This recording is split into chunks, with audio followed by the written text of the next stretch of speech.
Oke, bismillahirrahmanirrahim. Assalamualaikum warahmatullahi wabarakatuh, dan selamat malam. Saya Vidya Kartika dengan NIM 4252048 dari kelas 3 BTKJ akan menjelaskan salah satu materi dari mata kuliah sistem cerdas, yaitu algoritma clustering K-means. Langsung saja, kita masuk pada bagian apa itu clustering. Nah, pada dasarnya, clustering merupakan suatu metode untuk mencari dan mengelompokkan data yang memiliki kemiripan karakteristik atau similarity antara satu data dengan data yang lain. Nah, clustering merupakan salah satu metode data mining yang bersifat tanpa arahan atau unsupervised. Nah, maksudnya metode ini diterapkan tanpa adanya latihan atau training dan tanpa adanya guru atau teacher, serta tidak memerlukan target output.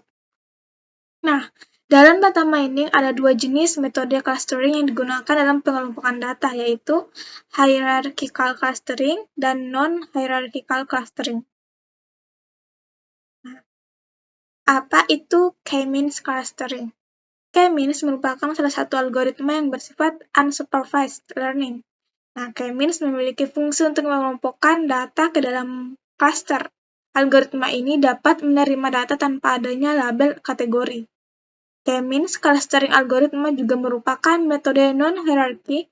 Metode clustering algoritma ini mengelompokkan beberapa data ke dalam kelompok yang menjelaskan data dalam satu kelompok yang memiliki karakteristik yang sama dan memiliki yang memiliki karakteristik yang berbeda dengan data yang ada di kelompok lain.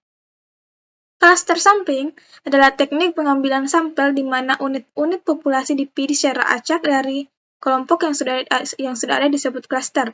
Nah, clustering atau clusterisasi adalah salah satu masalah yang menggunakan teknik unsupervised learning.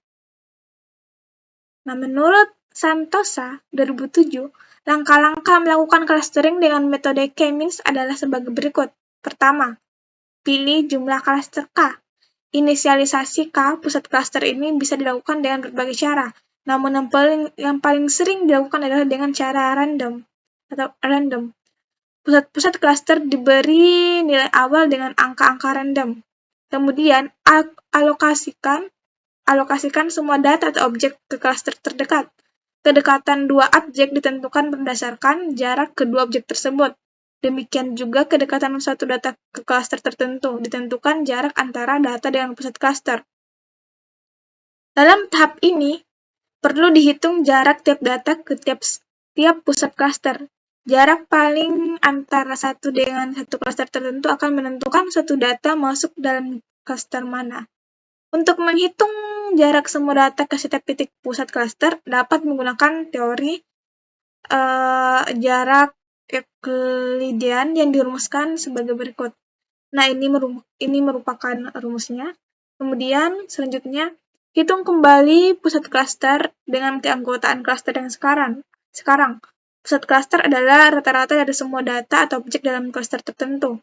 Jika dikehendaki, bisa juga menggunakan median dari cluster tersebut. Jadi rata-rata atau mean merupakan bukan satu-satunya ukuran yang bisa dipakai. Kemudian, tugaskan lagi setiap objek memakai pusat cluster yang baru. Jika pusat cluster tidak berubah lagi, maka proses clustering selesai atau kembali ke langkah nomor 3 sampai pusat cluster tidak berubah lagi. Nah, ini cara kerja K-means clustering. Untuk memproses data algoritma K-means clustering, data dimulai dengan kelompok pertama, centroid, yang dipilih secara acak. Nah, seperti yang tadi pada slide sebelumnya, yang digunakan sebagai titik awal untuk setiap cluster dan kemudian melakukan perhitungan berulang-ulang untuk mengoptimalkan posisi centroid sampai centroid ini stabil tidak berubah-ubah lagi. Proses ini berhenti atau selesai dalam mengoptimalkan cluster ketika yang pertama, centroid telah stabil yang artinya tidak ada perubahan dalam nilai-nilai mereka, serta pengelompokan telah berhasil. Nah, kemudian yang kedua itu jumlah iterasi yang ditentukan telah tercapai.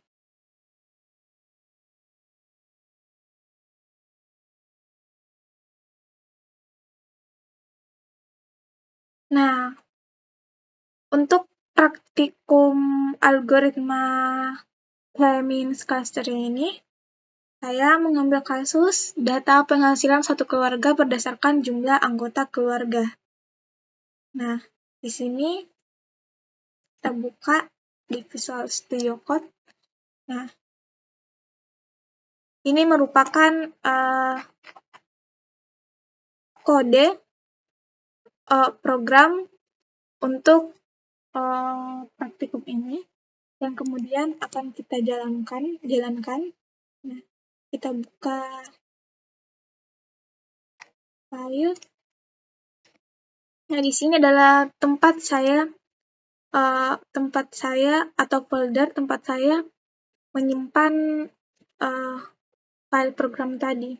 Kita masuk emd, kemudian kita masuk ke mode env-nya, env script effect. Nah, di sini nama filenya itu cluster.py. Nah, saja kita masuk ke Streamlit, run cluster.py. Oke, seperti yang ada pada tampilan layar ini, pada bagian kiri ada kode program untuk praktikum, kemudian sebelah kanan ini merupakan tampilan tampilan hasil dari kode di sebelah kiri ini menggunakan Streamlit.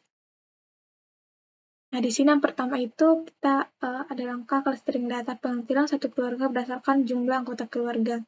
Nah, di sini ada import library serta inisialisasi. Nah, kita mengimport Streamlit sebagai st di sini, import pandas, numpy, snmp, snp, kemudian beberapa library lain.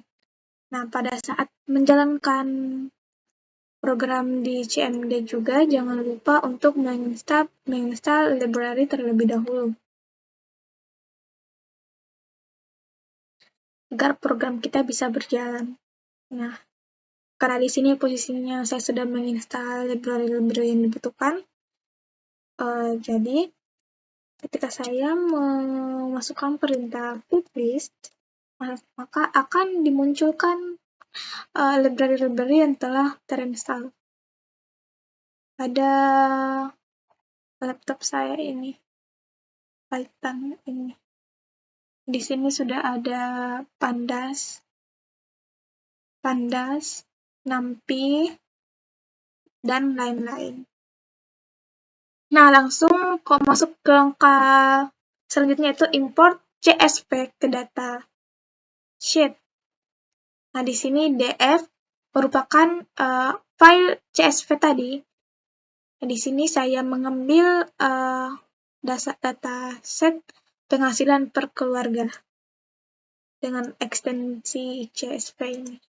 Nah, ini merupakan filenya, merupakan isi dari file tersebut, yang mana ada kolom jumlah anggota keluarga dan juga kolom penghasilan dalam juta rupiah. Visualisasi DF. Kemudian selanjutnya visualisasi dataset, di mana ini merupakan tampilan atau hasil dari visualisasi dataset ini. Nah, di mana X label jumlah anggota keluarga, kemudian penghasilan merupakan ini, ada Streamlit. Selanjutnya data scaling. Data scaling, di sini fungsinya data scaling itu untuk membuat nilai-nilai numerik yang tadi, yang 65, 66, dan lain-lain, menjadi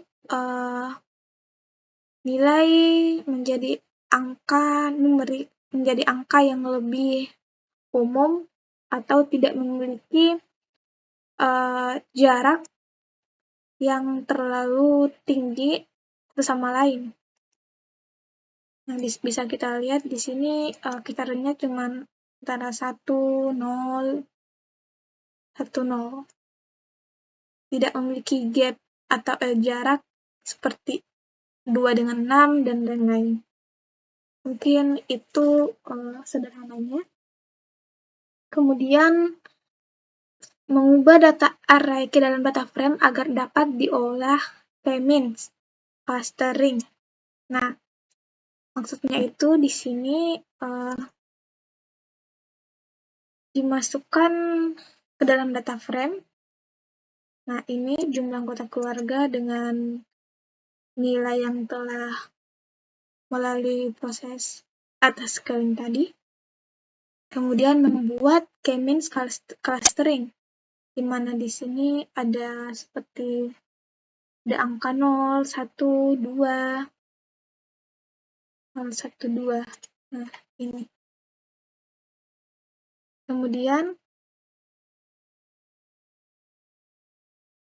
Kemudian di sini ada penghasilan.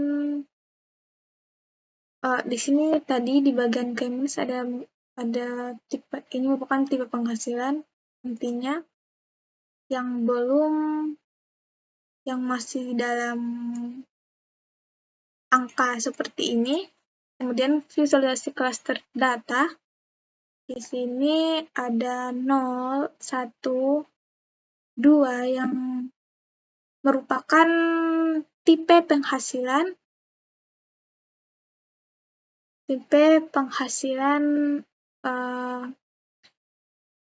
keluarga tersebut, DF1, DF2, dan DF3.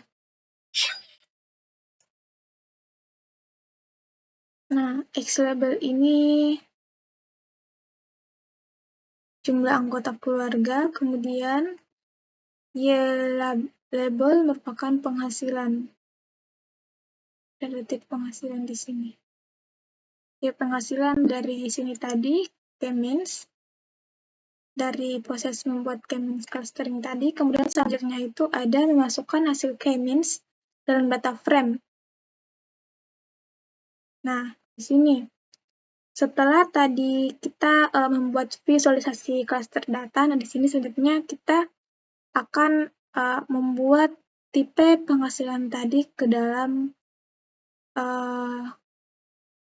yang tadinya berupa angka ini menjadi string, menjadi kata yang lebih mudah dipahami, yang mana satu ini merupakan, di mana 0 yang sebelumnya ini berarti rendah, kemudian 1 berarti rata-rata, kemudian 2 berarti tinggi. Nah, di sini pada baris pertama, jumlah anggota keluarga 6 dengan penghasilan 5 juta rupiah, didapatkan tipe penghasilannya rendah atau dalam program ini diinisialisasi dengan 0, kemudian rata-rata itu 1, kemudian tinggi itu 2. Nah, mungkin itu saja untuk penjelasan materi algoritma clustering k-means beserta praktikumnya. Lebih dan kurangnya mohon dimaafkan. Saya akhiri. Wassalamualaikum warahmatullahi wabarakatuh.